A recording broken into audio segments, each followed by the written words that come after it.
What up scrollers, and welcome back to the japplespot. And in this video we're gonna be seeing that how you guys can install iOS 15 developer beta on your iOS devices. So let's begin with the video. So the first thing, make sure that you have taken up your backup of your iPhone. Second thing, you should have a lots of storage to download iOS 15. It will probably take 5 to 6 GBs as per your device. The third thing that you have to check, you have to just go to your settings and then go to the general and scroll down until you feel the profile and device management over here. If you don't have that, that doesn't matter. Like if you're in the profile, and just check in the profile section if there is any 14 beta profile is available. If any profile is available, then you can just go and just remove the profile just like this.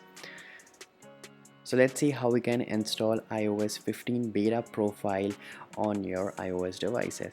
So the first step, as usual, go to the links down in the description and make sure you open that link only with the Safari. Once you're over here, then just scroll down and click on the iOS beta profile. Just click on the blue button, install profile, and it will show all these details. Just read that things up and click on install anyway, and it will give a pop-up. Just click allow, OK, and come back to the home screen. Go to your settings once again, and you'll be able to see, go to the general and then profiles. As you can see, the profile is here. Then just click install, scroll down. As you can see,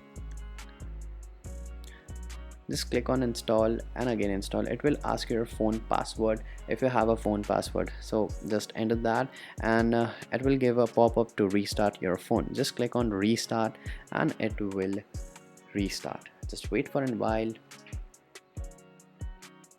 So once your iPhone is on, then just open up your iPhone and then go to settings, then go to general and go to software update.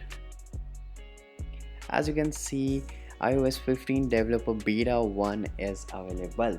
So please subscribe to the channel to stay updated for the OSs and other iPhone things. Peace out.